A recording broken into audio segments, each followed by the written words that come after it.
aquí. Esto, más como a modo de resumen, es una iniciativa, entre comillas, como parte de los estudios que estoy haciendo de posgrado. La idea es compartir un poquito de mi experiencia como arquitecto de software y en general en la carrera, hablando de lo que ya mencionaba el título de la presentación, que son las habilidades duras y blandas en la arquitectura de software. ¿Qué hicimos para esto? Mi idea o mi objetivo con esta sesión es darles un bosquejo muy general, pero además desde una perspectiva amplia. O sea, lo que yo quise hacer fue invitar gente de varias universidades, como Unicauca, EAFIT, UDEA, UDEM, Uniautónoma, o sea, etcétera. Yo quiero que haya diversidad aquí para que las preguntas, en caso que hayan, si no se aburren, sean diversas y eso aporte también a lo que yo quiero presentarles. Entonces, inicialmente me gustaría como hablar un poquito sobre mí, sobre lo que hago. Inicialmente yo soy un estudiante de pregrado, yo estoy en un pregrado de astronomía, estoy en séptimo semestre. El signo de admiración no es un factorial, no crean, eso no es como que esté viendo materias de sexto, quinto y tercero, eso es porque estoy alegre de ir en séptimo semestre. Ahora ustedes dirán, ¿qué hace un estudiante de astronomía hablando de, o va a hablar de arquitecturas? Porque pues yo tengo alguna experiencia como dev en Python, soy programador semi-senior en Python, se podría decir, y en algunos momentos me gusta hacer investigación en estos temas que estudio. Y ustedes dirán, pero bueno, ya, ¿y esto qué? Pues lo que pasa es que en mis tiempos libres yo ejerzo como ingeniero de sistemas. Entonces, como parte de ese trabajo como ingeniero de sistemas, yo me dedicaba a hacer desarrollo backend, particularmente en Java, y a pesar que llevo 4 o 5 años de egresado, tengo la fortuna de llevar ejerciendo aproximadamente 10 años como desarrollador, lo cual me ha dado el grado, que realmente eso no lo comparto de especialista. Aunque realmente el seniority, si me preguntan a mí, yo lo mido en la cantidad de veces que uno estuvo a punto de tirar prote. Entonces, en ese caso, pues sí podría decirse que soy un poquito senior. Pero ya he entrado en gastos, también ejerzo como arquitecto de software, entonces tengo más o menos 5 añitos de experiencia trabajando como arquitecto de soluciones, enfocado a soluciones en algunas de las empresas en las que he trabajado o como consultor independiente y en la empresa que tengo en este momento. Pues, ya va cogiendo como sentido la charla, ¿no? Ya el man como que sí va a hablar de algo en lo que ha trabajado. Y cuando estoy aburrido, cuando no tengo nada que hacer, pues hago posgrados, que es básicamente lo que estoy haciendo en este momento. Y gracias a eso estoy aquí con la ayuda de la Universidad de AFIT y la Universidad del Cauca. Entonces ejerzo como profesor, de vez en cuando dirijo tesistas, me gusta hacer investigación y bueno, etcétera, etcétera, etcétera, etcétera. Entonces, eso es como un resumen muy grosso modo de lo que hago, a lo que me dedico y es más como para que ustedes traten de relacionar la cara con lo que uno está haciendo, que eso normalmente no se hace. Entonces, muy bien, entrados al objetivo de la sesión o lo que yo quiero que ustedes se lleven de aquí, es algo muy sencillo. O sea, yo lo que yo quiero es que ustedes a alto nivel, o sea, de manera muy general, alguien les pregunte, ve, ¿y qué hace un arquitecto de software o qué habilidades debería tener ustedes? Me digan, sí, yo en algún momento escuché a un man de cabello gris decir que el arquitecto se dedica o tiene que tener este conjunto de habilidades porque él trabaja en eso y parece ser que él, de acuerdo a su experiencia, se dio cuenta que esas cosas eran un poquito necesarias. Entonces, si ustedes en algún momento les preguntan, habilidades blandas, sí, mira que yo necesito aprender a estas cositas para ejercer como arquitecto, ya con eso me doy por bien servido. Ahora bien, inicialmente la charla está orientada a identificar justamente esos hard skills and soft skills, habilidades blandas y duras de lo que es la arquitectura de software, pero antes de esto y siempre en todas las charlas que doy de arquitectura me gusta hablar un poquito, es bueno, ¿y esto qué es? O sea, ¿a mí para qué me sirve la arquitectura? ¿Por qué la hacemos? ¿Por qué ese cargo existe? O sea, ¿qué hace el arquitecto que no haga un dev, que no haga un analista, que no haga un DevOps, que no haga, bueno, alguno de los tantos roles que hay en ingeniería de sistemas, informática y afines? Entonces, ¿por qué tenemos que hablar de arquitectura? Porque necesitamos una visión general del sistema. Ustedes están viendo aquí a la izquierda un matacho. O sea, la arquitectura de un sistema empieza como dibujitos, como matachos, como los planos de una casa. Y eso va evolucionando. ¿Por qué? Porque el rol o la tarea del arquitecto es justamente tener una visión general y granular de ese sistema y que nos permita también saber cómo se comunican entre sí. Entonces, si yo sé cómo va a ser el sistema y también sé cómo se comporta en sus niveles más atómicos y cómo se comunican las diferentes partes entre sí, yo sé que puedo diseñar un bosquejo mucho más elaborado. ¿Por qué?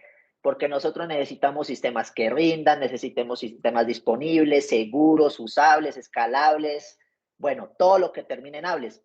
ustedes seguramente sabrán que hay aproximadamente 80 y tantos atributos de calidad o los conocidos como RNF, requisitos no funcionales, que son el foco principal de la arquitectura. O sea, yo como arquitecto, o ustedes como arquitectos, que seguramente hay algunos aquí, saben que el objetivo de hacer la definición y el diseño de un sistema es tratar de identificar esos elementos no funcionales que van a hacer que mi sistema sea escalable, mantenible, que pueda crecer horizontal y verticalmente, que no se degrade, que no aumente la deuda técnica, etcétera, etcétera, etcétera. Ahora bien, yo lo digo y suena muy bonito, o sea, bacano, la arquitectura, los planos, la casa, el diseño, las dependencias, las clases, etcétera, etcétera. Pero, ¿qué beneficios a mí como profesional y qué beneficios a las empresas, perdón, qué beneficios tienen las empresas de tener una arquitectura bien hecha? Ah, bueno, nos permite controlar, y grábense esas comillas que acabé de colocar ahí. ¿Controlar qué? La complejidad. Los sistemas son muy complejos. ¿Por qué? Porque los hacemos los humanos y los humanos no somos perfectos y tendemos a hacer las cosas más difíciles de lo que realmente podrían ser. La incertidumbre en todo proyecto de software, por más que haya procesos, modelos, políticas, estrategias, siempre va a haber un grado de incertidumbre y eso nos va a traer riesgos. Los riesgos no se, no se llevan a cero, los riesgos se mitigan o se controlan. ¿Por qué? De nuevo, somos humanos, los humanos nos equivocamos. Un día el PM, el PO, un desarrollador se puede levantar de mal genio y puede decir no quiero hacer algo y eso es tiempo y eso aumenta deuda, eso aumenta costos, alcance, tiempo y eso puede hacer que los riesgos en un proyecto al final sean muy grandes. ¿Pero por qué? Entonces, ¿con qué objetivo diseñamos las arquitecturas? Dense cuenta que aquí este controlar lo cambié por gestionar, claro, porque nosotros no podemos controlar la incertidumbre, no podemos controlar los grados de libertad en su totalidad.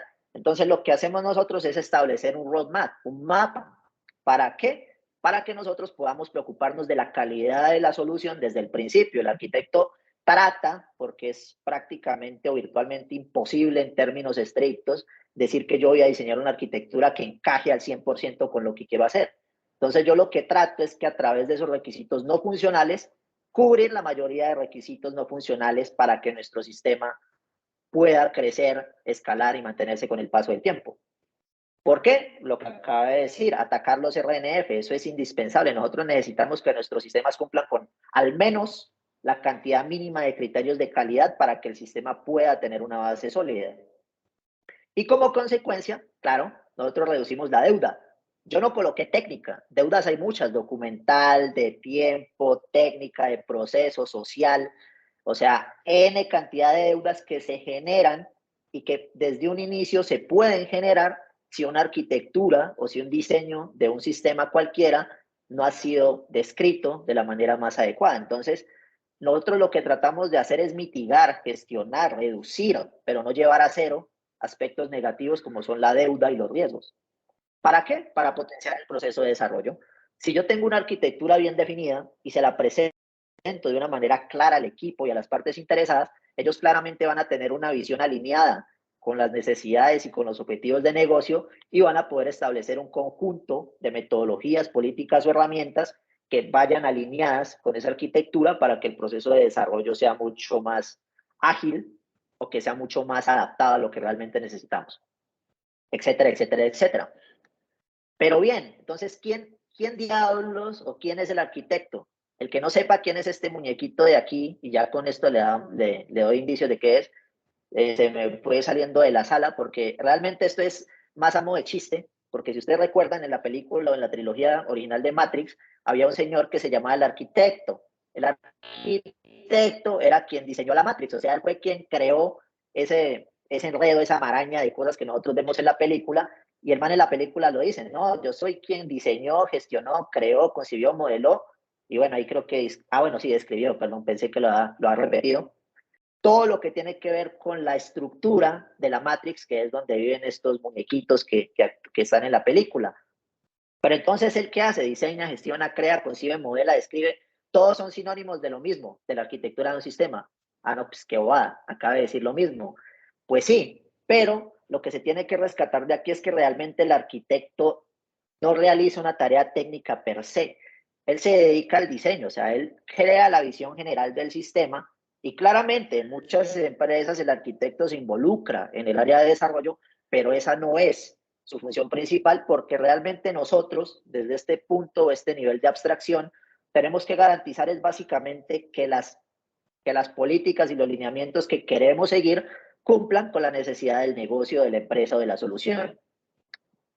Muy bien, entonces, ¿qué hace el arquitecto? Claro, él trata de hacer match. O sea, nosotros estamos jugando un rompecabezas en el que queremos básicamente que todos estos RNF, aquí está seguridad, aquí está, bueno, User Interface UX, experiencia de usuario, data, APIs, caché, whatever. Queremos que todo esto matche de alguna forma para que la lógica y los sistemas que nosotros estamos diseñando cumplan con esos criterios de calidad. Pero ¿qué pasa? Los RNF son interesantes en el sentido de que algunos no se cumplen de manera, no se cumplen juntos, perdón, se me estaba yendo el concepto. Entonces, ¿qué pasa? Yo puedo tener sistemas muy complejos y muy seguros, pero eso me baja el rendimiento. ¿Por qué? Porque puedo tener muchas capas de seguridad o puedo tener un gran volumen de datos que hace que las interfaces que yo esté creando sean una cosa de locos. Entonces, ahí el trabajo del arquitecto es jugar. O sea, nosotros estamos jugando a ese rompecabezas de tal manera que esas piezas encajen lo mejor posible para que el sistema no se degrade. Y con eso, ¿qué vamos a evitar? Cosas como la de la izquierda, este muñequito que tiene el plano de la casa, pero ya cuando la va a abrir, seguramente cuando el proyecto ya esté en producción o ya se haya adelantado, se da cuenta que adentro esto es un desastre. Entonces aquí podemos ver los bichitos, que son los bugs, aquí podemos ver gente, bueno, que seguramente es un desarrollador, las llamas, etcétera. Entonces, este tipo de cosas las presento más como analogía, porque realmente el objetivo es evitar este tipo de conflictos que van a ser de proceso, a nivel de desarrollo, a nivel de metodologías, a nivel de mantenimiento sobre todo de la arquitectura, y todo eso se puede prever, mitigar, gestionar o entender desde la concepción de la arquitectura. ¿Qué podemos evitar también? Cosas como esta. Tenemos un sistema que inicialmente se ve muy bonito, pero que nosotros lo vemos al detalle, al de la implementación, y eso es una, bueno, eso es una cosa de locos. ¿Por qué? Porque hay malas dependencias, porque no se ha refactorizado, porque el sistema no fue lo suficientemente desacoplado, porque hubo malas prácticas, porque los desarrolladores no hicieron lo que tenían que hacer, etcétera, etcétera, etcétera. O podemos tener cosas como esta, podemos tener un sistema que si bien funciona, porque entonces muy bien en ingeniería de sistemas podemos decir, no, si funciona déjelo así, no lo toque, pero al final vamos a tener una cosa que va a ser inmantenible, como lo que tenemos aquí, que vamos a tener, yo esto lo sospecho que es un monolito que está soportado en una estructura con un diseño un poquito machetero, pero el objetivo es no llegar a eso. ¿Y de quién se encarga de eso? El arquitecto o los arquitectos que hayan ese proyecto. Estas animaciones me parecen bacanísimas. No sé si alguna vez las han visto. El usuario o el autor se llama Monkey User. Y él, o sea, si ustedes se dedican a ingeniería de sistemas, seguramente van a encontrar una que los identifique. O sea, los invito a verlas porque son bacanísimas. Pero bueno, whatever. Entonces, y aquí lo hago, lo dejo en blanco a propósito, pero bueno, ya, entonces ya sabemos más o menos a qué se dedica un arquitecto, pero todavía no hemos llegado al punto central de la charla, ¿sí o no? Pero entonces, si sabemos que él diseña, que él crea, que él gestiona, que él define, entonces eso ya me lleva a intuir o a sospechar cuáles son algunas de las habilidades que necesita este amigo. ¿Por qué? Porque nosotros, y eso ya se conoce desde la psicología y desde algunas otras áreas bastante interesantes, y es que nosotros los seres humanos contamos con dos tipos de habilidades principales, que son los hard skills o habilidades duras, que son las que están enfocadas a toda la parte técnica. ¿Eso qué quiere decir? Es básicamente el área del cerebro o el área o la rama que se encarga de todo lo que nosotros podemos cuantificar, lo que podemos medir, lo que podemos palpar, lo que es cognitivamente lógico para nosotros a nivel de razonamiento lógico-matemático y todo lo que termine en ático. Pero hay otro tipo de habilidades que actualmente están cogiendo fuerza, y eso lo vemos mucho en redes como LinkedIn, en las que vemos que, bueno, ¿y usted cómo se siente? ¿Cómo está? ¿Qué hace? ¿Cómo está la dinámica del equipo? ¿Se siente feliz? ¿Se siente triste? ¿Está con miedo? Todo eso que a uno le preguntan y uno dice, ¿y esto para qué me lo están preguntando? Y que hace parte de la cultura organizacional del equipo, es lo que se denominan habilidades blandas o soft skills. ¿Y qué pasa? Que cuando nosotros hablamos de estas dos cosas, y me devuelvo un momentico, estamos hablando de una dualidad muy poderosa, porque por un lado tenemos las habilidades duras, que son las competencias o las habilidades técnicas, o sea, eso es lo que ustedes pueden aprender, herramientas, herramientas, modelos, procesos, lenguajes, frameworks, ya dije herramientas, bueno, etcétera, etcétera, etcétera.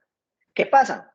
Que este tipo de habilidades que nosotros sabemos que podemos aprender en cursos, o sea, a uno le enseñan a programar, a uno le enseñan a hacer sumas, a uno le enseñan a leer, a escribir. Todo esto se puede aprender, pero además de eso se puede mejorar. Y se puede mejorar de tal manera que se puede perfeccionar. Ustedes con el paso de los años se van a volver muy buenos en habilidades muy específicas como lo puede ser el desarrollo. Puede ser que aquí en esta charla haya alguien que sea un duro en Python o en Java o en C, o alguien que sea un experto en microservicios, o alguien que sea un duro en DevOps, en Cloud.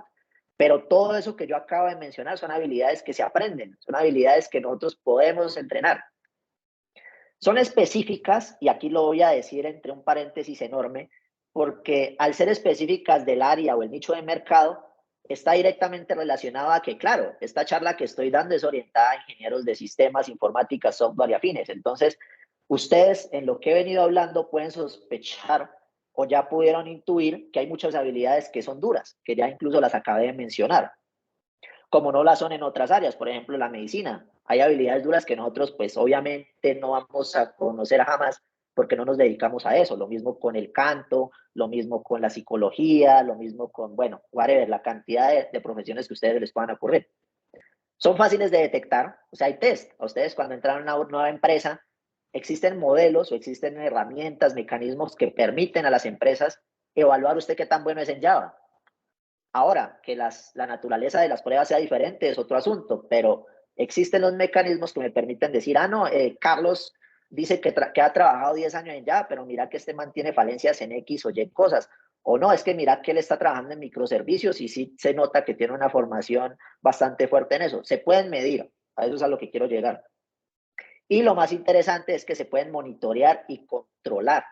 Nosotros podemos medir el seniority de un desarrollador o de un analista o de un QA de cualquier rol, porque nosotros sabemos a qué se dedica, nosotros sabemos qué responsabilidades tiene, qué tareas hace, qué actividades. O sea, nosotros tenemos la capacidad, los mecanismos y los procesos para establecer de una manera más o menos objetiva, porque yo no digo que sea 100% objetiva, detectar el grado, nivel o capacidad que tiene esa persona con una tecnología, herramienta o proceso específico. Ahora bien, hablando de las habilidades blandas, ahí la cosa ya se empieza a poner más interesante. Perdón, las habilidades duras son las que ya conocemos, o sea, son chéveres y todo, pero son el día a día. Pero, ¿qué pasa con las habilidades blandas? Esas están arraigadas a la persona. Usted conoce a alguien y usted dice, no, este man es un hijo. Claro, o sea, es que él tiene un conjunto de, no sé, de comportamientos, de experiencias, de vivires, o sea, cualquier cantidad de cosas que hacen que esa persona sea como es. ¿Y eso a qué se debe? Claro, porque cada persona es un mundo, un universo en sí mismo. Entonces, cada persona ha llegado al punto en el que está en este preciso momento a través de todas las experiencias en su vida que han hecho que sea así. ¿Sí me hago entender? Claro, yo soy una persona, puedo decir, soy una persona puntual, responsable, pero ¿qué me llevó a eso? Eso es a lo que quieren llegar las habilidades blandas. Ahora, estas están relacionadas a aspectos bastante interesantes, al aspecto social. O sea, las habilidades blandas que desarrolla una persona en Colombia y una persona en Estados Unidos o en España o en Italia, en Francia, en China, puede que sean parecidas porque obviamente somos seres humanos, pero están amarradas al entorno cultural y demográfico en el que estamos inmersos. ¿Por qué dicen, por ejemplo, que personas, y esto puede ser un sesgo, lo aclaro de una vez, que por ejemplo personas en Europa pueden ser un poquito más serias que nosotros que somos muy de hablar, de decir, de ser más expresivos? Todo eso es social, eso es cultural, o sea, nosotros tenemos un conjunto de raíces que nos definen como somos. Ahora bien, ¿cómo mejoramos esas habilidades blandas? Existen cursos, existen herramientas, existen actividades, pero ¿cómo le digo a una persona que sea más comunicativa? ¿Cómo le digo a una persona introvertida? No, hermano, es que usted tiene que colaborar más. Bueno, perdón, ¿cómo le digo no? ¿Cómo le expreso la necesidad de que tiene que serlo más? O cómo le digo a una persona, no, es que necesita ser más asertivo o necesita ser menos crítico en algunos aspectos. Ese tipo de cosas, si bien existen ramas del conocimiento como la psicología que se encargan de establecer los mecanismos para lograrlo, es un trabajo meramente o casi 80% diría yo de introspección, perdón. Porque claro, ¿quién es el que sabe cómo es? Yo. O sea, si yo sé que tengo falencias en alguna cosa y no las quiero cambiar, pues de malas yo, porque no voy a cambiar, ¿sí me entienden? Ahora bien, esta es la diferencia más interesante y quiero que se la graben, porque esto va a servir más adelantico en unos minutos, y es que las habilidades blandas son transversales a cualquier área. En ingeniería de sistemas tenemos programación. Bueno, mentira, la programación no es un buen ejemplo porque esa acá es casi transversal también a muchas áreas. Tenemos cosas, por ejemplo, como cloud. Metámonos en ese ejemplo. Tenemos habilidades muy específicas como son establecer mecanismos para trabajar en la nube, que por ejemplo es un contador, un historiador, un lingüista, un filólogo, un médico, no lo conocen. Pero ¿qué pasa? Ser comunicativo, asertivo, colaborador, amable, responsable, puntual, eso sí son cosas de todas las personas, ¿sí o no? O son habilidades que necesitamos que las personas tengan para poder trabajar tanto solos como en equipo. Entonces, a diferencia de las habilidades duras, claro, las habilidades blandas están inmersas en las personas y también permean la sociedad porque nosotros necesitamos que las personas cuenten con esa capacidad o con esas habilidades. Y su detección es subjetiva. Cuando yo hice esta presentación, esta diapositiva, perdón, y llegué a esta parte, yo dije, miércoles, aquí nos estamos enfrentando a un problema muy bravo, porque imagínense el siguiente escenario. Tenemos un RH, tenemos un reclutador que mira que una persona tiene unas habilidades, o sea, impresionantes. El man o la mujer, perdón, tiene unas habilidades, pero bravas en aspectos técnicos, pero yo cómo sé que esa persona trabaja en equipo. Yo cómo sé que esa persona no va a tener conflictos con otros cuando entra a trabajar. Yo cómo sé que él no va a ser prepotente. Yo cómo sé que él no va a ser conflictivo. O sea, existen test. Sí, yo creo que a muchos les han hecho el de dibujar un muñequito debajo de la lluvia que dice más o menos uno cómo es, pero, o sea, a pesar de eso, yo conozco gente que engaña las pruebas. Entonces uno dice, miércoles, ¿yo cómo hago para detectar si una persona tiene las habilidades blandas que necesito para mi organización y para mi equipo? Eso para mí es muy complicado. Y estuve pensando, incluso ahorita lo pienso y digo, man, bueno, whatever. Y finalmente, la medición, monitoreo y gestión de estas habilidades no es algo trivial. Existe un área completa, que es la psicología, que se encarga justamente de detectar, medir, entender, gestionar y monitorear este tipo de cosas, porque son habilidades de cada persona. Tenemos medias ponderadas globales, demográficas, pero yo cómo sé que esa persona no se sale de la media. Eso es muy berraco. Entonces, aquí ya se dan cuenta que tenemos una dualidad bastante interesante y eso hace que las habilidades que tenga que desarrollar el arquitecto, pues, tienen que estar alineadas con estas dos cosas para lograr, perdón, que ese trabajo que nosotros hacemos como arquitectos sea satisfactorio para el equipo, la organización y para que me paguen mi salario, ¿sí o no? Entonces, en ese orden de ideas, las habilidades del arquitecto de software, a mi criterio, están ligadas primero a su psique, o sea, estamos amarrados a un entorno cultural que nos hace como somos. Eso ya lo he dicho 4 veces. Pero además a su rol dentro de la organización. Claro, porque yo necesito habilidades que se adapten al rol que voy a ejercer. Si no, entonces, ¿para qué hacen las entrevistas técnicas? ¿Sí o no? Entonces, llegado a ese punto, y esta imagen me pareció muy bacana también cuando estaba haciendo pues, cuando armando la presentación, es que por lo general, porque esto no es una norma global genérica, por lo general el arquitecto de software está en este nivel intermedio. Si nos damos cuenta, acá hay un senior dev, que él obviamente tiene varias ramas adicionales, que son el mid senior, el junior y bueno, whatever, dependiendo de cómo lo llame la empresa. Tenemos un tech lead, que él probablemente esté al mismo nivel o un poquito más arriba del senior, tanto en salario como en responsabilidades. Después tenemos el software architect o el arquitecto de software y a los laditos tenemos lo que son los PO y los PM. Entonces, de entrada ustedes ya, si lo lograron intuir, ya saben algunas de las habilidades duras que necesita. Y si vieron esta de aquí horizontal, ya están más o menos sospechando cuáles son algunas de las habilidades blandas. Y ya de aquí para arriba, pues realmente esto no me interesa porque nos vamos a enfocar en este sector de aquí. Entonces, hablándolo desde el punto de vista de vamos a enfocarnos en este momento en la parte meramente de desarrollo, lo voy a decir entre comillas, tenemos estos tres niveles, ¿sí o no? El arquitecto, el tech lead y el senior dev. Entonces, el dev, por lo general, de nuevo, cuenta más o menos como con este nivel con este nivel de seniority. Entonces, junior, mid, senior, lead. Y aquí podemos darnos cuenta que hay hard skills y aquí tengo que ser muy claro y apuntar a la llaga porque algunos me van a decir de pronto, ve, pero vos, ¿por qué no mencionas herramientas específicas o tecnologías específicas o modelos específicos?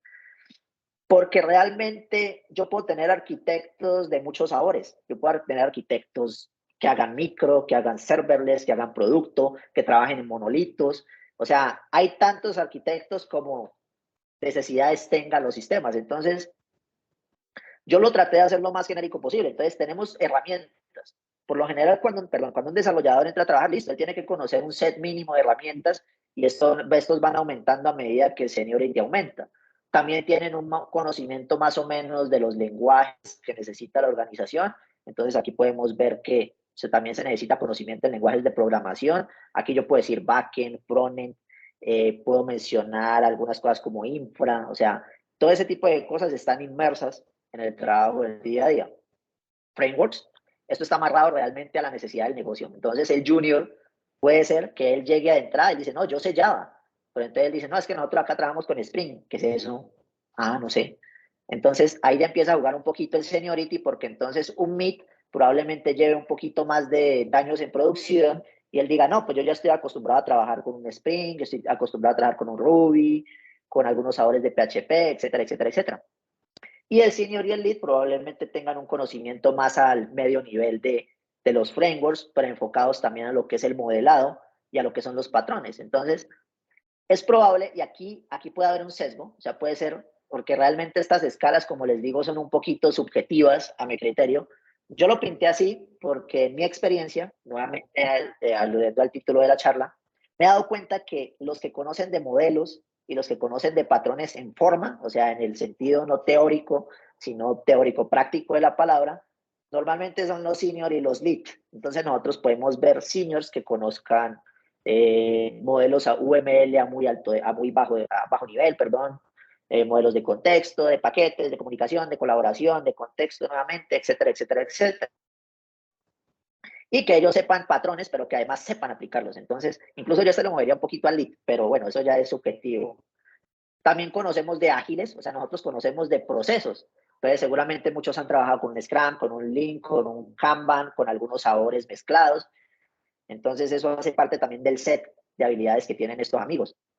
Un poquito de DevOps. Actualmente las empresas están como que entrando en forma en este tema de lo que es DevOps. Entonces, yo he escuchado muchas veces ingeniero DevOps, desarrollador slash DevOps, analista DevOps, ingeniero de operaciones. Entonces, poco a poco esa cultura de trabajar tanto en Dev como en Ops se ha vuelto un poco más común a lo que era hace algunos años. Entonces, puede ser que desde un mid-senior él ya tenga algunos conocimientos que van subiendo con el paso del tiempo en este tipo de marcos de trabajo o culturas. Y cloud, claro, estamos inmersos en cloud. Entonces puede ser también que en el mismo caso, con el mismo caso de DevOps, nos damos cuenta que tenemos cosas como personas que saben de Azure, de AWS, de estas tecnologías nuevas que están emergiendo ahorita. Entonces, eso se está volviendo también un poco del set de habilidades que piden a las personas cuando trabajan en desarrollo de software. Aquí no estoy hablando de frontend, no estoy hablando de backend, no estoy hablando de herramientas específicas, estoy hablándolo a nivel de abstracción, para que lo tengan en cuenta. Pero ahí ya entra la pregunta y el detalle de fondo, y es que si esas habilidades duras que estamos mencionando son directamente relacionadas al desarrollo, estas muy probablemente estén enfocadas al sprint, al proyecto, a la solución o al rol que estamos ejerciendo.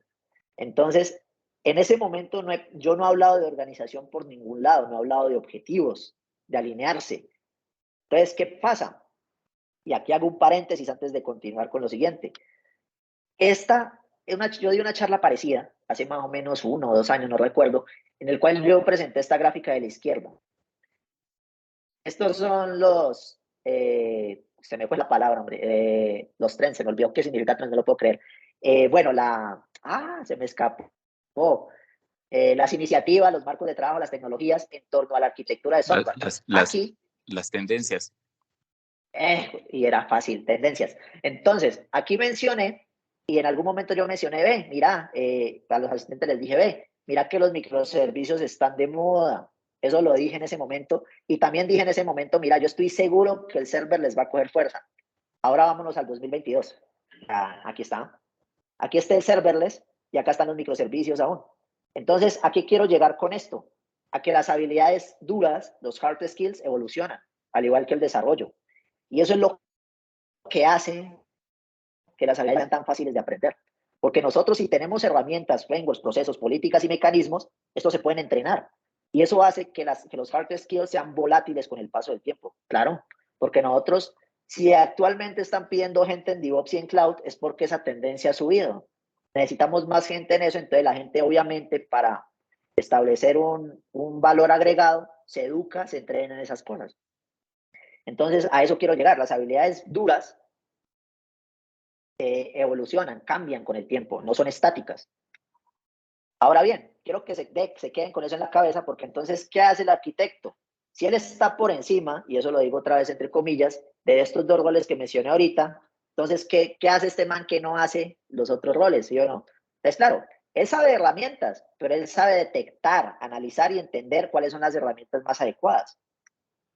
Él identifica los lenguajes apropiados, o sea, yo como arquitecto, si voy a establecer una solución, yo no me puedo casar con una tecnología, yo no puedo decir, no, eso hágalo en Java porque eso es lo que es, no. O sea, si yo sé que una solución puede que no sea lo más satisfactorio utilizando ese tipo de tecnologías, pues no me voy a arriesgar a hacerlo porque ese es el lenguaje que yo trabajo. Proponer frameworks de acuerdo a la solución. Entonces yo sé que si trabajo con Java, yo puedo establecer un marco de trabajo enfocado a, no sé, a Spring, puede ser, o algún otro tipo de framework que en este momento no se me ocurre.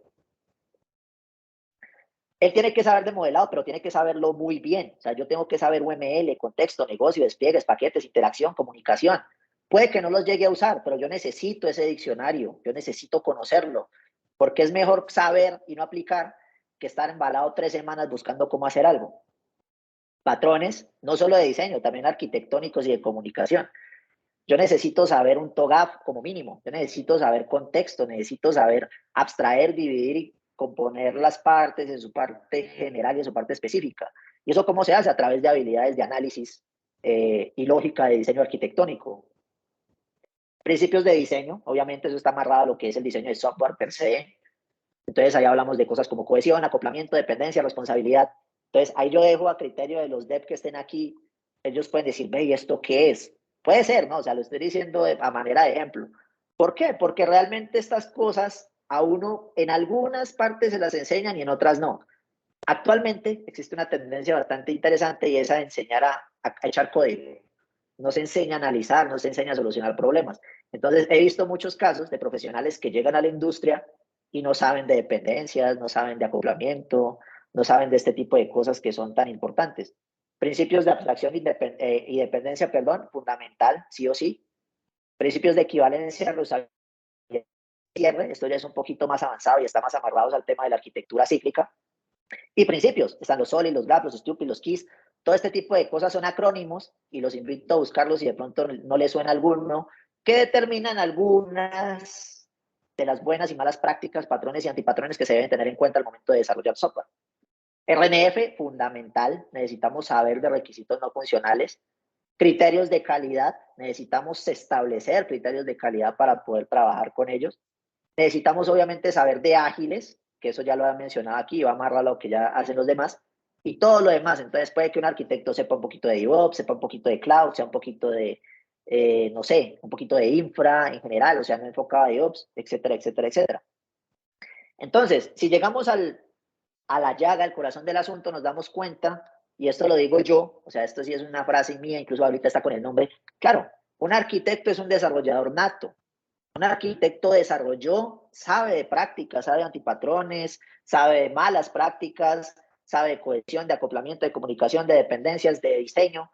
¿Por qué? Porque ¿cómo armo una casa si yo no sé cuáles son los componentes, las herramientas y los elementos que la pueden componer? Ahora bien, yo no digo que se las tiene que saber todas. O sea, yo no voy a decir, no es que el arquitecto es el que se conoce todas las tecnologías, los 80 y tantos RNF, todos los frameworks, y él sabe exactamente cuál elegir. No, para eso existen spikes, para eso existen capacitaciones, certificaciones, cursos, para eso existe todo este tipo de cosas que si se dan cuenta, como ya lo mencioné ahorita, se pueden perfeccionar. Entonces, las habilidades de este amigo que está aquí de gafas están enfocadas a la visión de la solución, tanto pasada, presente y futura. ¿Por qué? Porque esto tiene que estar alineado no solamente con el proyecto, sino también con las necesidades de la organización. Ahora bien, para mí, Carlos Orozco, que es un arquitecto de software, un desarrollador con esteroides, así de sencillo, o sea, es un man que le metió chuzo ahí y ya, el man conoce varias cosas y las conoce bien. ¿Por qué? Porque yo personalmente no me atrevería a meterle la mano a una arquitectura a menos que estuviera muy seguro de lo que pretendo presentarle a un cliente o a un usuario final. Muy bien. Esto sí es criterio mío, ¿no? O sea, para que no diga, ay, es que este man de dónde la sacó. Listo. Volviendo a la visión general, y creo que me tienen que dar un segundito porque creo que me estoy quedando oscuras. Si no, sí, no, me estoy quedando oscuras. ¿Alguien me confirma? Para prender la luz, porque sí se me escapó ese pequeño detalle. Hola. Te veo bien, pues ¿Sí? ¿Me ven bien? Ah, listo. Entonces, no, entonces continúo. Listo. Entonces, volviendo a la visión general, tenemos a este amigo. Ya lo vimos desde este nivel de abstracción. Ahora pasémonos al horizontal. Tenemos el Software Architect, tenemos el PO y el PM, Project Manager y Project Manager y Product Manager, perdón, un eufemismo para POs. Y aquí no me quise complicar la vida, las coloqué todas de una, me cansé de dar clic. Entonces yo digo, ¿qué habilidades duras tienen estas personas? Ellos saben gestionar, ellos saben de RF, requisitos funcionales, sobre todo cómo levantarlos, entenderlos y pasarlos a algo que pueda entender el equipo.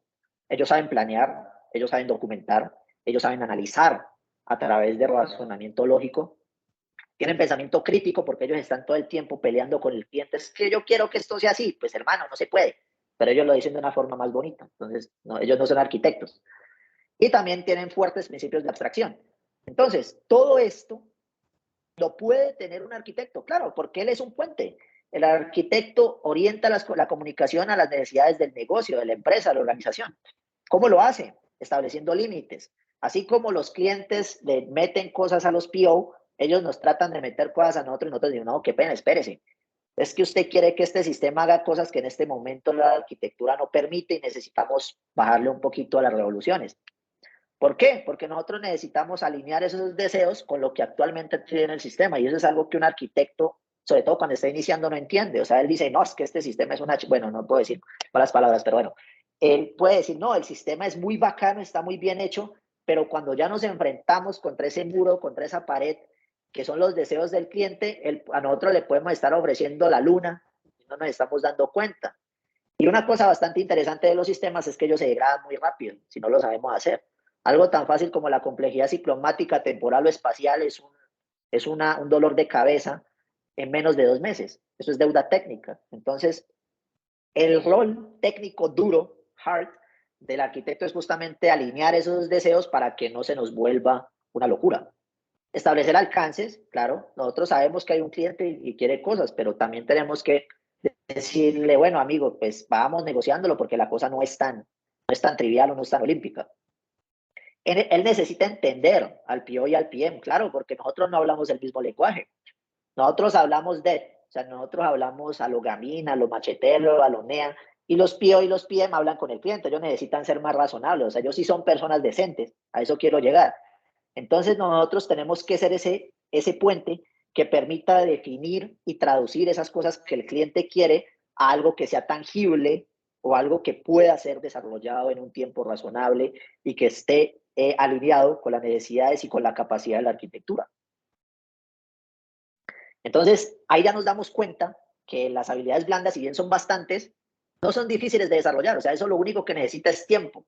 Y lo que nosotros tenemos en la vida es tiempo para dedicar a muchas cosas. Entonces, ustedes están una hora viendo Netflix, no, pues póngase a leer un momentico de patrones. Entonces, es interesante porque volviendo otra vez a lo que decía, las habilidades duras se pueden perfeccionar. Y eso es algo que, a diferencia de los soft skills, es muy, muy, muy fácil de apreciar.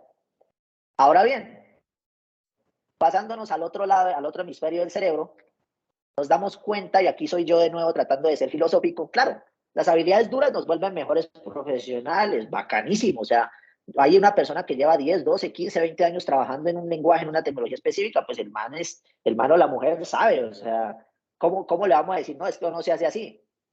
Pero las que nos vuelven mejores personas son las habilidades blandas, obvio, porque el que es buena persona lo es a través de sus comportamientos y a través de lo que hace en el día a día.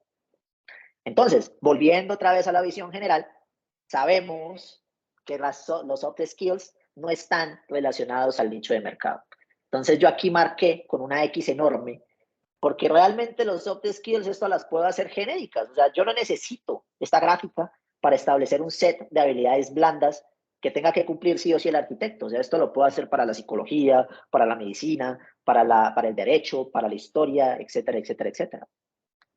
Entonces, ¿cuáles son? Y aquí entra una cosa interesante que fue cuando estaba justamente indagando sobre esta temática al momento de armar la presentación. ¿Qué habilidades, e incluso en mi experiencia, obviamente, en lo que yo he vivido, qué se necesita para que el arquitecto pueda ejercer su trabajo de una forma adecuada? Se necesita comunicación. Nosotros somos un puente, ya lo dije. Se necesita creatividad. O sea, un loco es el único que puede ponerse a diseñar una arquitectura desde cero.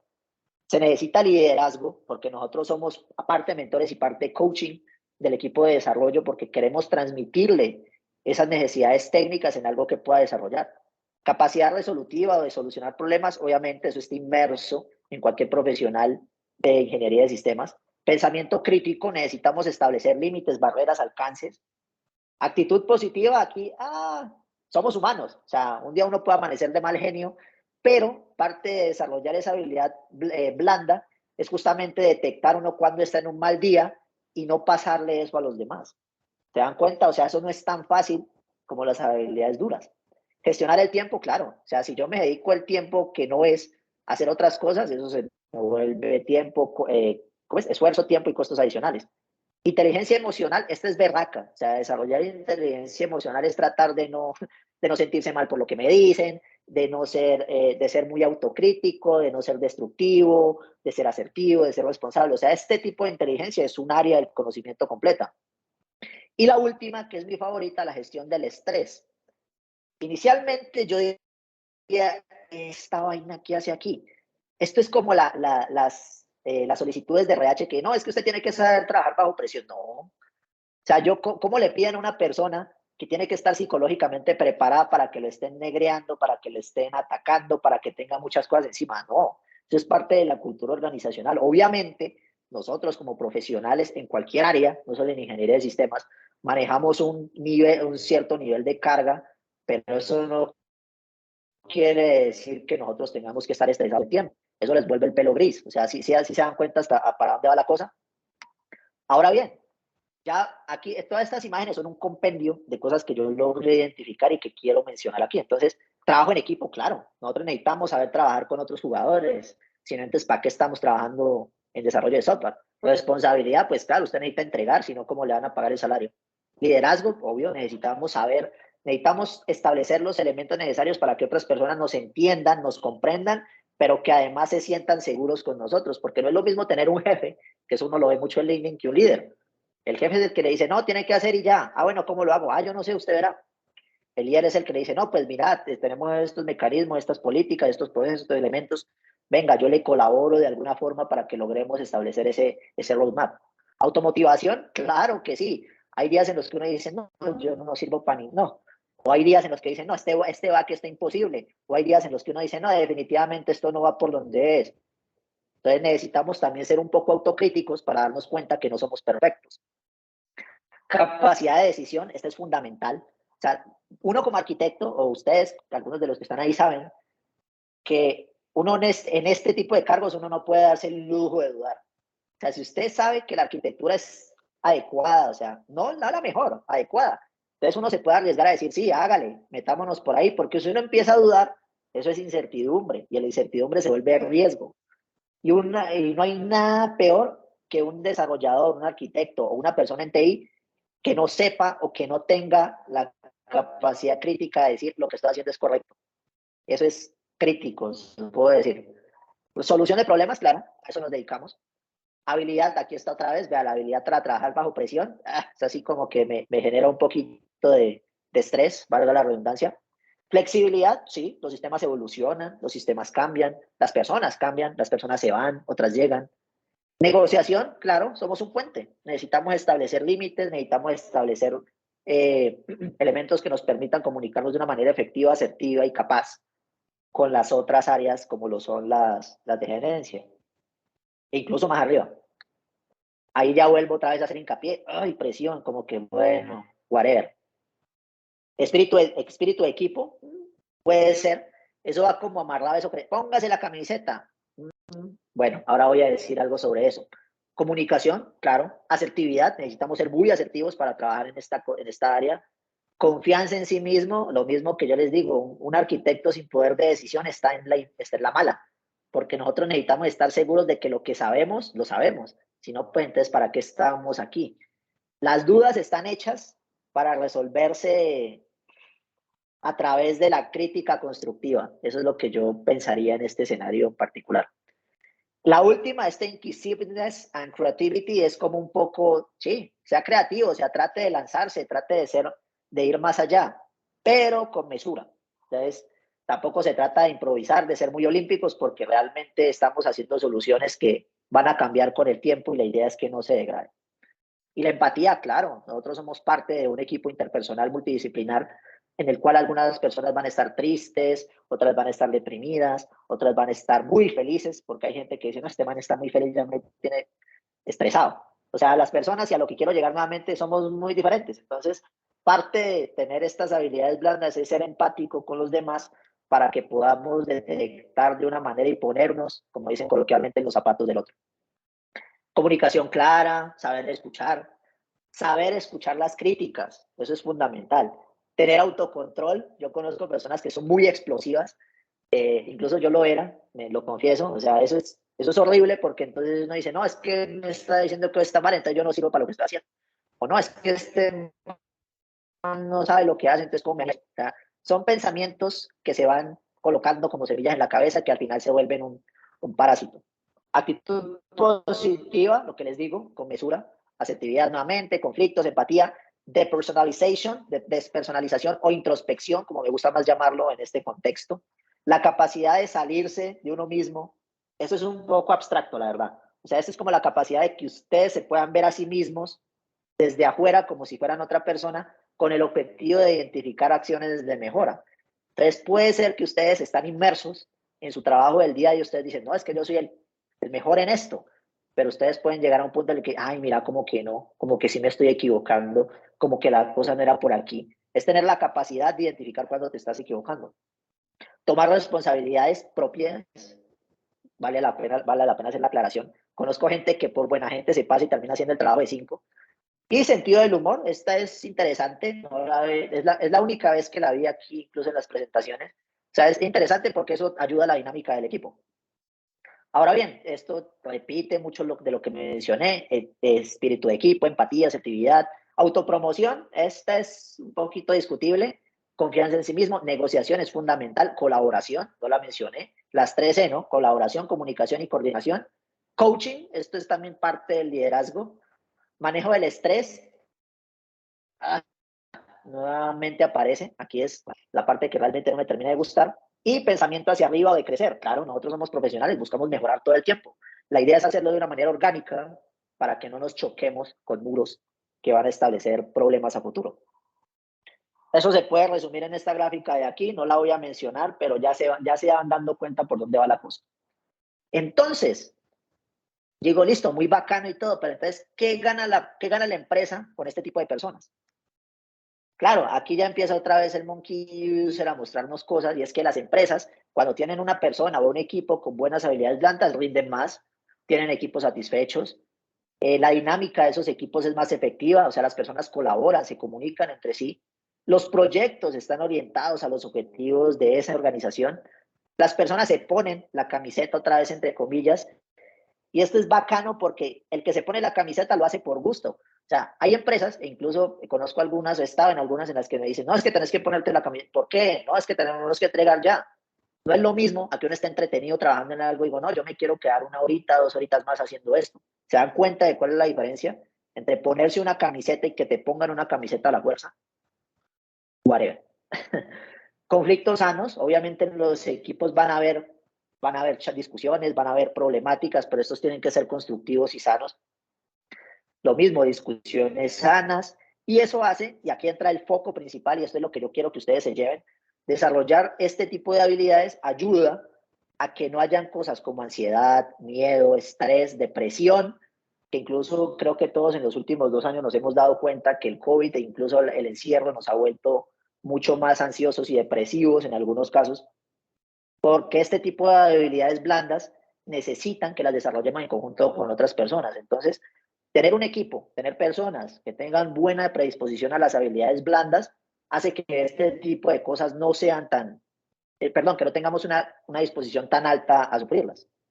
Ahora bien, como los objetivos están alineados, perdón, con la organización, claro, no hay rotación.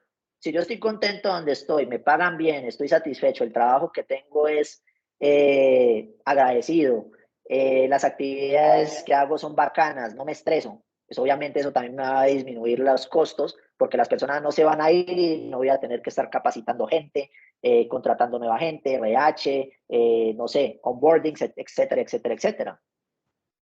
Y finalmente, ya cerrando esta parte de aquí, desarrollar las habilidades blandas nos va a ayudar a evitar estos escenarios. Algunos probablemente o muchos conocen el de la izquierda, que es este efecto Dunning-Kruger, si no lo dije mal, en el cual un profesional, cuando menos experto es cuando se cree se cree el mejor. Entonces, claro, yo estoy subiendo, estoy aprendiendo mucho, me estoy volviendo muy bueno a nivel técnico, a nivel duro. Eso hace que el ego suba, y eso es algo que yo les quiero mencionar aquí porque el ego es una cosa muy berraca y a todos nos ha pasado o les va a pasar si no lo han sufrido. Cuando ustedes empiezan a volverse mejores en algo, cuando empiezan a rendir más, cuando empiezan a ganar más, cuando los frameworks, los lenguajes, las habilidades que ustedes ya saben que tienen, están en un nivel lo suficientemente alto para que ustedes entren en una zona de confort, ustedes van a decir, no, pues esto es fácil. Y ahí es donde entra el ego, ¿no? Esa es una habilidad blanda que también se tiene que desarrollar, que es justamente controlar ese ego. Porque realmente, y entrando a la teoría hedonista, el ego no es malo. O sea, ustedes saben que son buenos, pues bacano. Pero la idea es no tratar de tragárselo entero. ¿Por qué? Porque uno entonces ahí va a caer en picada, darse cuenta que realmente ese seniority que yo creo que tengo no es tan real como lo suponía. ¿Y eso con qué se gana? Con la experiencia y tumbando ambientes de producción. Se los digo yo desde mi punto muy personal. O sea, uno se cree el mejor hasta que hace un daño, así no lo tumbe, o sea, con que simplemente uno se pegue el susto, no dice, ay, marica. Entonces ahí es donde uno dice, bueno, no soy tan bueno como creí, pero me puedo seguir capacitando continuamente hasta el final de mis días. Y es muy bacano porque esta línea se vuelve aproximadamente logarítmica, o sea, no es exponencial. Va a llegar un momento en el que ustedes se van a sentir satisfechos, van a seguir aprendiendo, pero va a ser un proceso mucho más tranquilo. Y finalmente, este cosito de aquí, este muñequito de aquí, es el efecto de caer en el agujero del conejo. Esa es una analogía a Alicia en el País de las Maravillas, en el cual ustedes, por andar trabajando en algunas cosas o estar enfocados en ciertas cosas, distraen otras. Entonces, claro, al enfocarse tanto en algunos aspectos duros, puede ser que dejemos de lado los aspectos blandos y eso haga que procrastinemos, que no rindamos, que hagamos las cosas de una manera poco adecuada. Y ya, finalmente, como para terminar, dicho desde mi experiencia, para mí, Carlos Orozco, un arquitecto se comunica, colabora, coordina, trabaja en equipo, pero además trabaja solo. O sea, también tenemos que ser independientes en el sentido de que podemos trabajar por objetivos, lo que acabé de decir.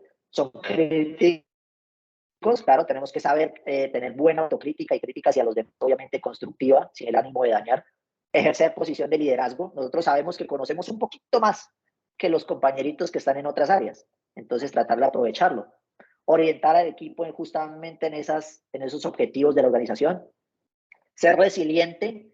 La resiliencia es fundamental porque, como lo dije, somos humanos, nos equivocamos y la idea es no quedarse en ese hueco para siempre. Pero lo más importante, y eso sí quiero que se lo lleven en todas las áreas independientemente de la arquitectura, siempre tenemos que tener presente que no nos las sabemos todas. O sea, usted puede ser muy senior, puede llevar muy 10 años, 20 años, puede ser el que da conferencias, el que gana no sé cuánta plata, pero usted siempre va a ver algo en lo que la va a embarrar. Y lo que les digo, o sea, el riesgo de tumbar producción siempre está. Entonces, quiero que lo tengan presente. Aprender continuamente, eso es fundamental, o sea, no solamente a nivel técnico, también en las habilidades blandas. Tratar de leer de psicología, de ese tipo de cosas. Experimentar continuamente, conocer más, no tener ese miedo de equivocarse, o sea, pues sí la vamos a embarrar, nos van a echar, pero bueno, ¿qué se puede hacer? Whatever. Y finalmente, ya para terminar, está este bloque de aquí, que es el que mencionaba que esto ya, si se dan cuenta, es el nivel al que escala el arquitecto con el paso de los años, pero esa ya sería una historia para otra charla, porque la idea tampoco es saturarlos de información. Entonces, en conclusión, y esto sí lo voy a decir muy rápidamente, el arquitecto, pues es claro, es la evolución del dev y el tech lead, o sea, empieza a sonar la musiquita, uno asciende a arquitecto y ya empieza a conocer nuevas cosas. El roadmap o el paso a paso del desarrollador está orientado a las soluciones, el arquitecto está orientado a la visión del negocio.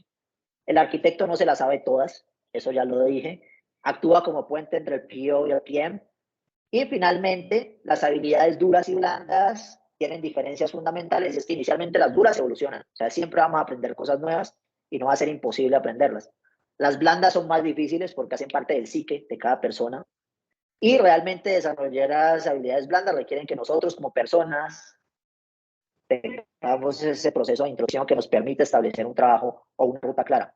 Y finalmente, también para cerrar, yo diría, y ahí lo coloqué, los buenos profesionales, hay muchísimos. Tenemos excelentes profesionales en el país. Las buenas personas, esas necesitamos desarrollarlas también a través de las habilidades blandas. Entonces, creo que eso sería todo. Eso es lo que quería presentarles, compartirles el día de hoy, y les agradezco muchísimo. Eso era lo que quería como compartir con ustedes el día de hoy. Entonces, eso sería. Si tienen preguntas o alguna cosita, pues ahí vamos. Uy, completa la hora, no lo puedo creer, y ya me queda oscura, ¿sí ven? Entonces, denme un segundito, yo prendo la luz y ya vuelvo con ustedes. Denme un segundo. Mientras tanto, tengo el micrófono encendido. Bueno, pues primero agradecerles a todos por su asistencia, y si tienen alguna pregunta, pues podrían hacerla ahora.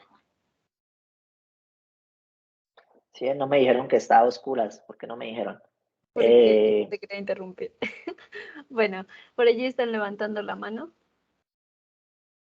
Listo, ¿no? El que quiera. A ver, ¿quién la levantó primero? Vamos con, creo que primero fue Richard Ruiz, por favor. Hola Carlos, ¿cómo estás? ¿Qué más? Bien, bien. Carlos, una pregunta. ¿Qué libros recomiendas?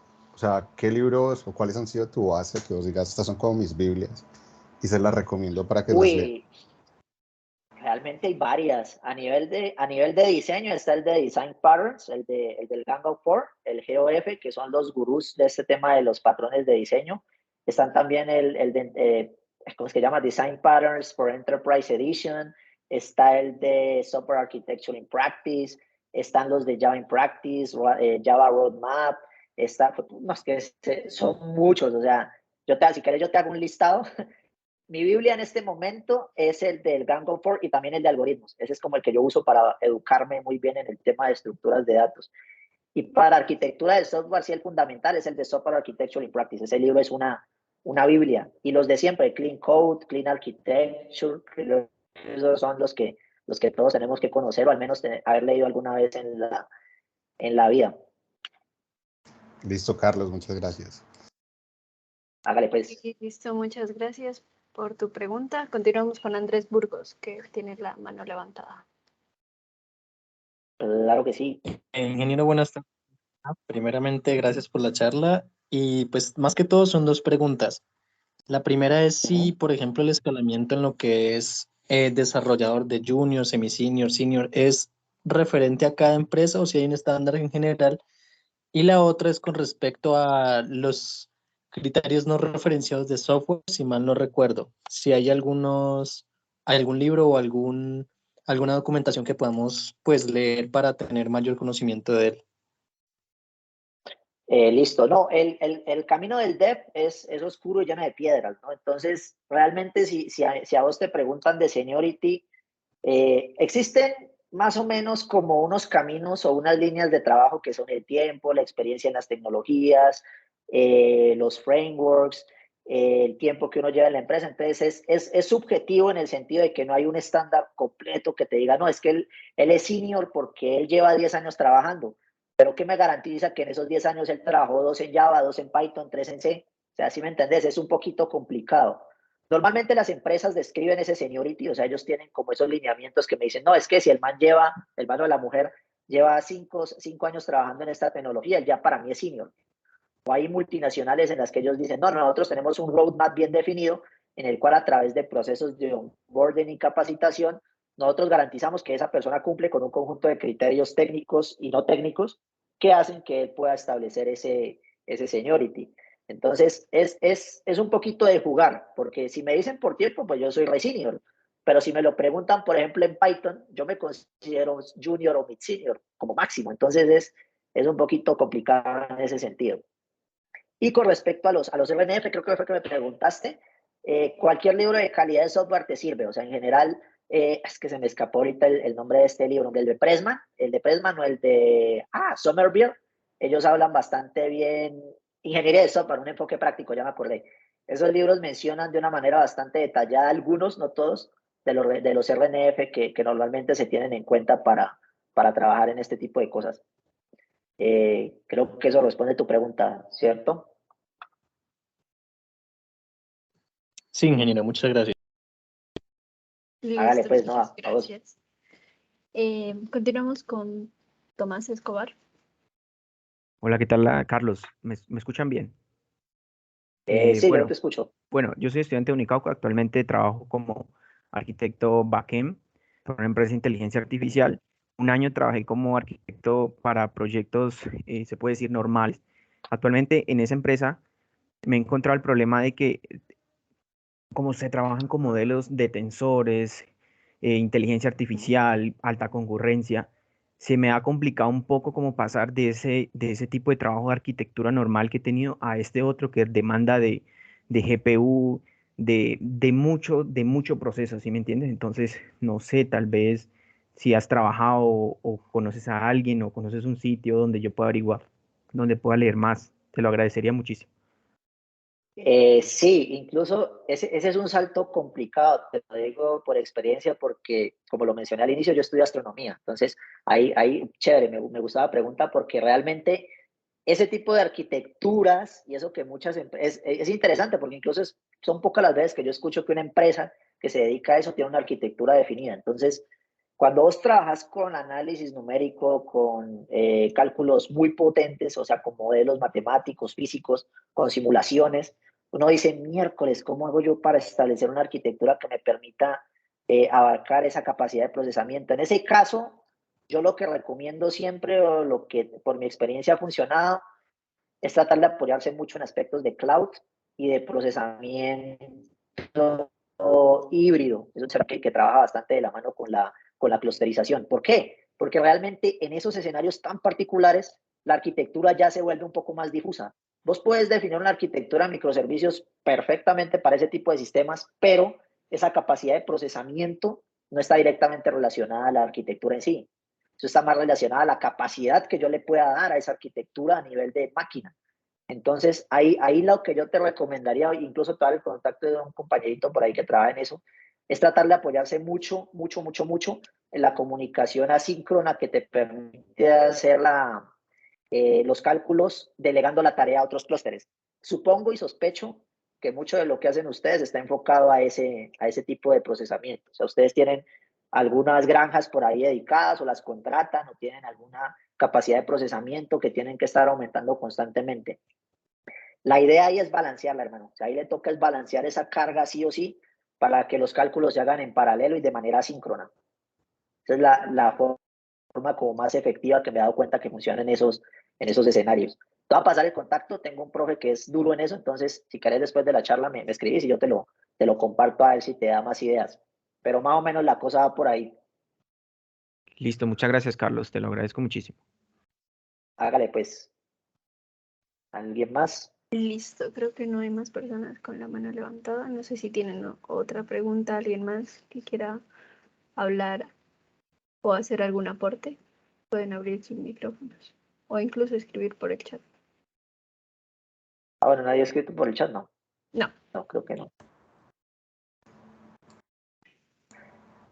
No, Richard por ahí como que volvió a levantar la mano. Sí, Carlos, tengo una duda. ¿Tú crees que estudiar una especialización en gestión de proyectos estaría o haría mucho más para un camino como arquitecto de software? ¿O crees que son vertientes muy independientes? Yo no las llamaría de independientes, pero sí el enfoque cambia un poquito. Yo me enfocaría más en temas directamente relacionados con DEP, o sea, especializaciones en diseño, en ingeniería de software, en computer science, porque realmente la gestión es más un camino horizontal, si te diste cuenta. Nosotros a nivel técnico necesitamos crecer verticalmente. A nivel de gestión tenemos que hacerlo horizontalmente porque ese no es nuestro foco. Nosotros no somos PO, no somos PM, no somos gerentes de proyecto, no somos stakeholders, sino que trabajamos de manera en la columna vertebral de la parte técnica. Entonces, yo, pues en mi experiencia y en mi criterio personal, eso sí, pensaría que no. Yo pensaría que más es irte por el lado de la ingeniería de software. Eso aporta más. Mira que algo muy notorio que he visto últimamente es que muchos product managers han sido muy buenos ingenieros anteriormente y esa capacidad técnica les da mucha visión a nivel de producto, a nivel de solución.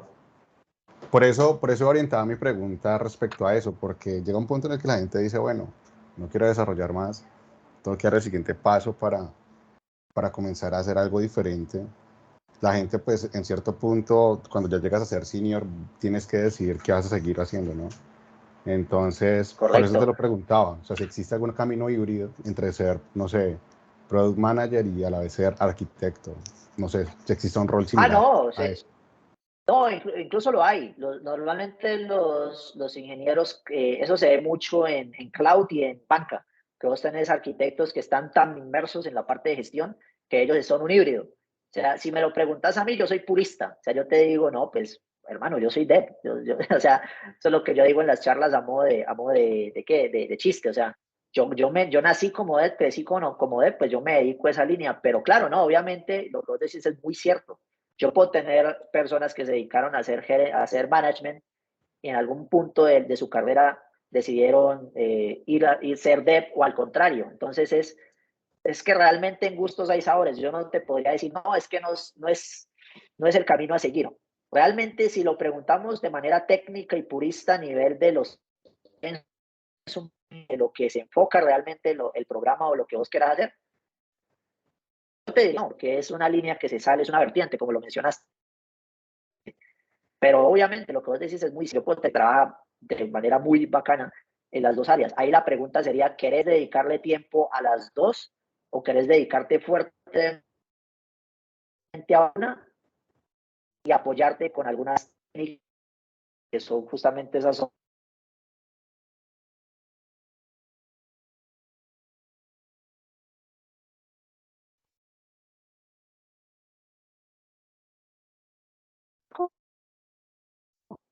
Ay, no puede ser que me haya sacado. Ay, creo que me sacó un momentico. Sí, o sea, a nivel técnico yo te diría no, pero a nivel práctico, a nivel pragmático puede ser que funcione. No descarto la posibilidad.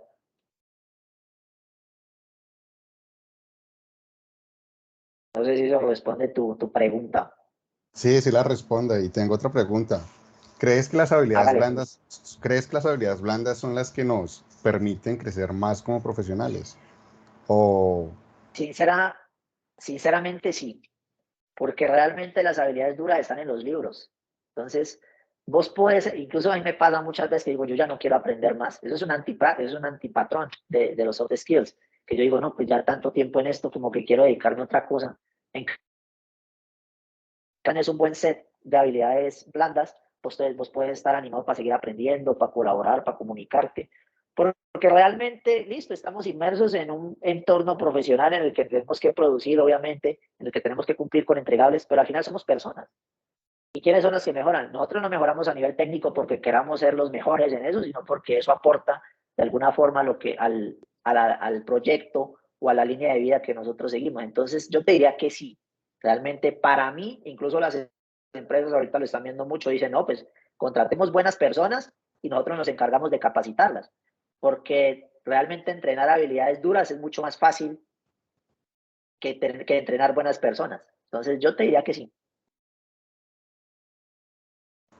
ok, Carlos, gracias. O solo para cerrar, como para cerrar ahí, ¿cómo le enseñas a alguien a ser buena persona? O sea, eso es muy jodido. Es Pues, difícil. sí, o sea, O por lo general, hoy en día las empresas se o que enfocan se acorde. Sí, o sea, es muy es a jodido. sacar Entonces, como ciertos valores, como el ADN de la empresa cultural, y miran si la persona hace realmente match correcto, con el perfil.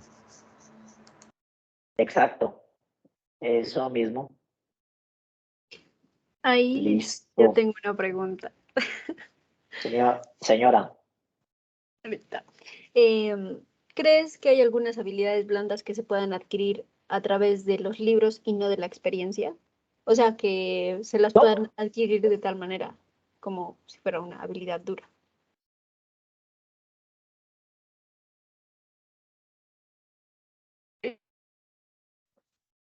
teoría, o sea, ya en general, como habilidades blandas, o sea, hay un área, lo que te digo, o sea, la psicología es una área enfocada 100% en ese tipo de cosas, entonces literatura hay mucha.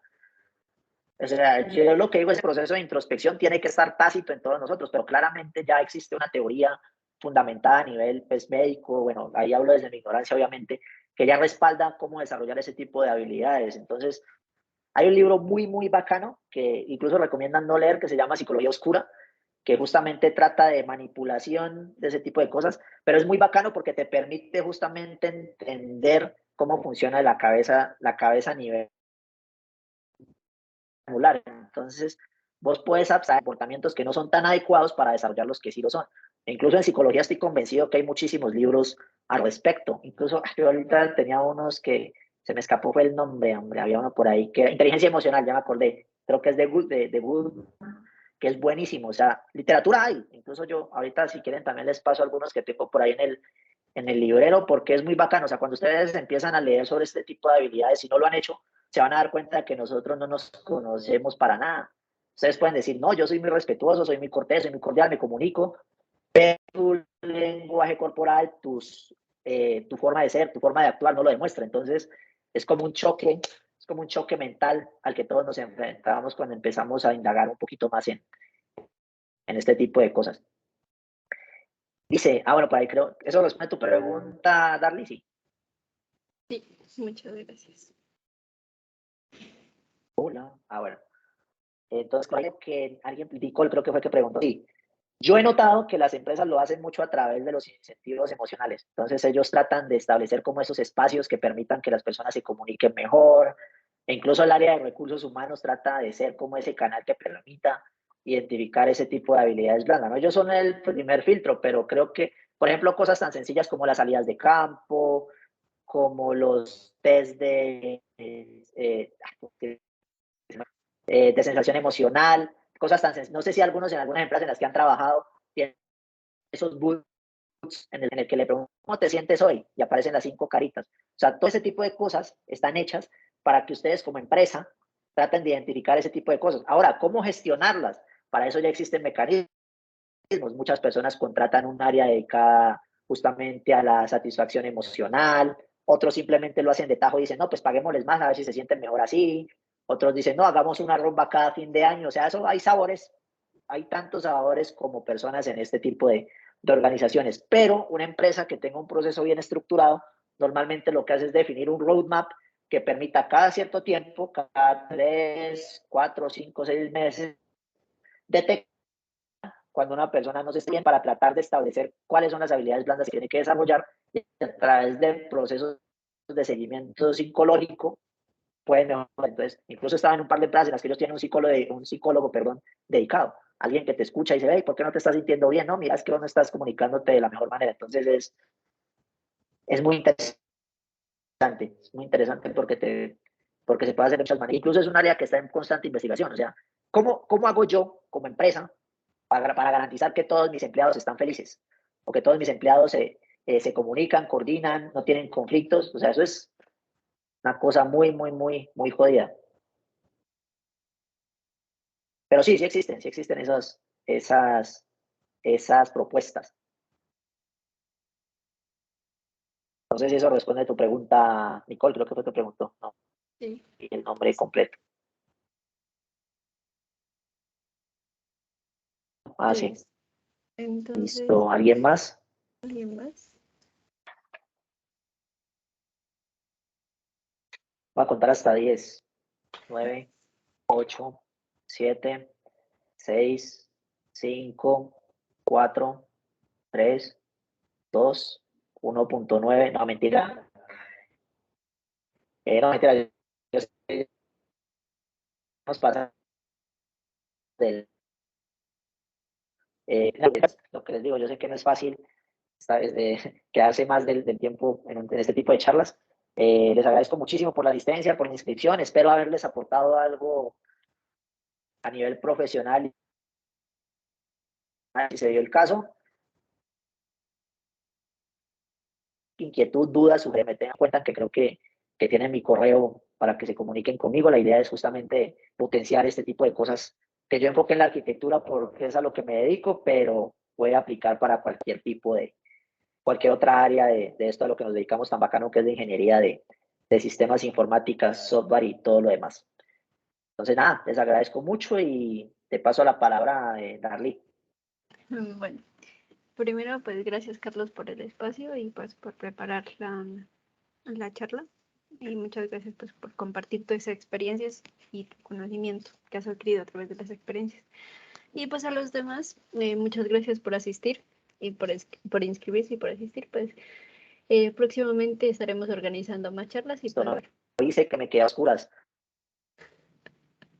bueno, para la próxima. Listo, hágale pues, no, nada, ya, listo, no, los libero, muchísimas gracias, vayan con Dios. Y listo, no, nada, muchísimas gracias y cualquier cosa nos estaremos viendo si tengo la oportunidad de dar otra charla. Listo. Gracias, Carlos, así por tu tiempo y disposición. Nos Adiós. vemos, un abrazo. Chao a todos. Muchas gracias, ingeniero. Hasta luego, muchas gracias. Adiós. Hasta luego. Luego subiremos, ¿no, Darly? Esta grabación a redes, por favor, comunícalo. Sí, se subirá a YouTube y pues se estará enviando la grabación después. Cuando Gracias, esté Darly, subida a YouTube. también por la gestión.